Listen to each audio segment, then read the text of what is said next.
Bien, extendiendo el anterior análisis para el componente y, en este caso tenemos un componente de la velocidad y, para la cual elegimos un área perpendicular a este componente, un área ds, podemos escribir la tasa de transporte de energía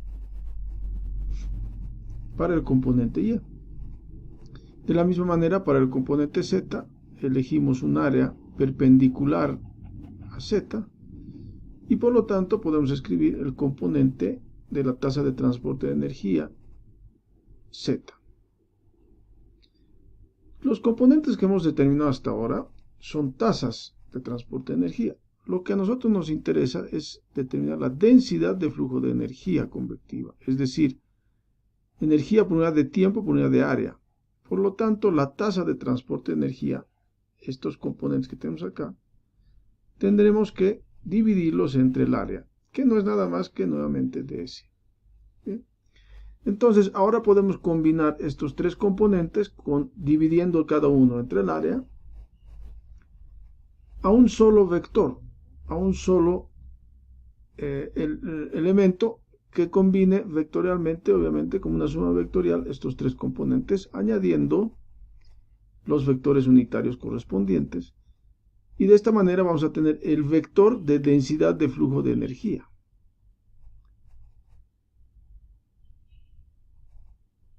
Que como ven acá, no es nada más que esto se iguala a 1 medio el mismo término, ρv cuadrado más ρ por la energía interna, unidad de volumen. Ahora, esto básicamente está compuesto por un solo vector v. Y este sería el vector de densidad de flujo de energía convectiva. Bien, con esta expresión ya tenemos un componente más de los mecanismos de transporte de energía. Tenemos el mecanismo molecular y ahora el mecanismo convectivo. Y evidentemente este término se va a sumar a Q, al transporte conductivo, o la ley de Fourier. Sin embargo, nos falta analizar un tercer componente que tiene que ver con el componente relacionado con el trabajo. Bien, a continuación analicemos el transporte de energía asociado al trabajo. El trabajo que estamos hablando tiene que ver con el movimiento de las moléculas debido al flujo, también conocido como trabajo de flujo en algunos textos. Bien, para analizar el trabajo que estamos generando, que estamos efectuando sobre un fluido para que éste se mueva, analizamos primero, recordemos un concepto muy básico del trabajo, que nos dice que, por ejemplo, para un punto, para una partícula dada, que está acá, vamos a suponer que sobre esta actúa una fuerza constante F. ¿Bien? Debido a la acción de esta fuerza, se produce un desplazamiento de la partícula hasta otra posición.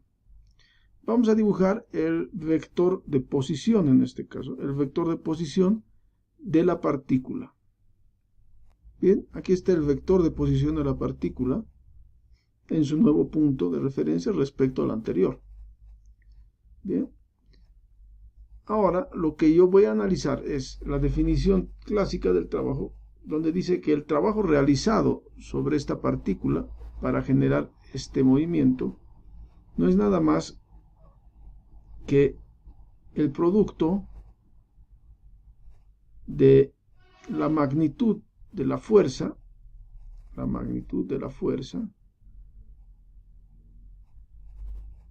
la componente de esta magnitud por un ángulo, multiplicada por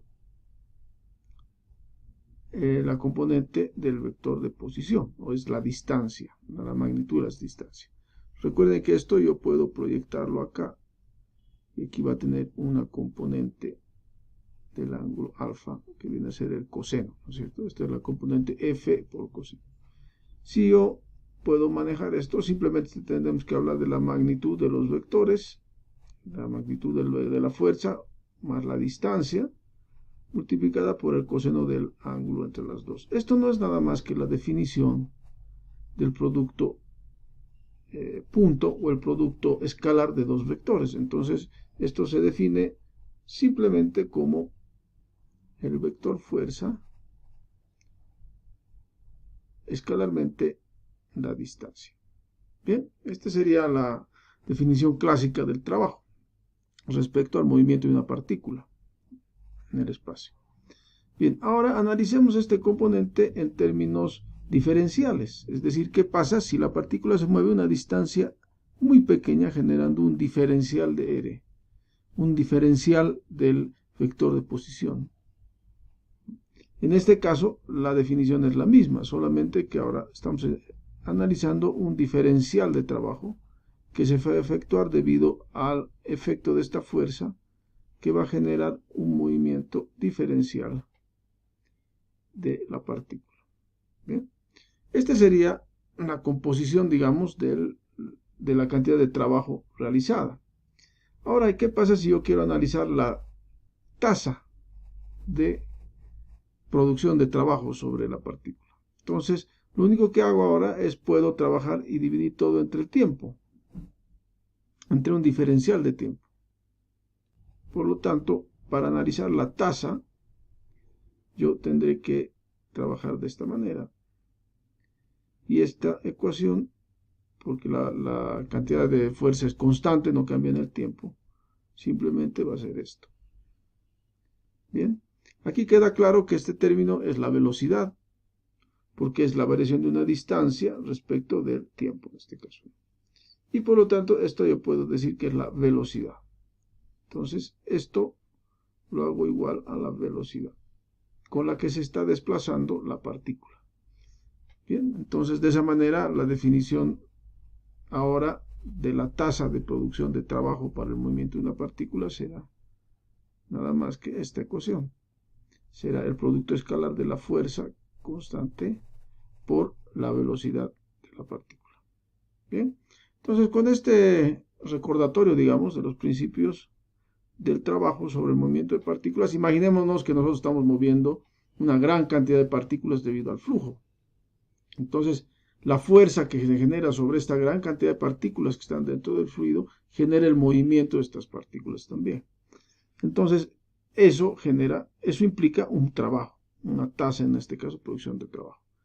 Analicemos esto, proyectemos ahora esto a un punto P dentro del volumen de un fluido y analicemos esta tasa de producción de trabajo para tres direcciones diferentes, muy similar al análisis de la transporte de energía convectiva, trabajando esto para el transporte en tres direcciones correspondientes. Antes de pasar al análisis correspondiente, recordemos que el esfuerzo viscoso que se produce en un fluido a nivel molecular se puede descomponer como un tensor asociado a tres vectores, ¿no es cierto? El vector de densidad de flujo, esfuerzo molecular, esfuerzo viscoso en la dirección X, en la dirección Y y en la dirección Z. Recuerden que cada uno de estos componentes es una fuerza por unidad de área, ¿no? Y si yo quiero saber la fuerza como tal, la magnitud de la fuerza, no tengo nada más que hacer el producto del componente del esfuerzo viscoso, del vector del esfuerzo viscoso, por el área a través de la cual se quiere analizar o se efectúa esta fuerza. Bien, entonces con esta premisa vamos a pasar al análisis correspondiente.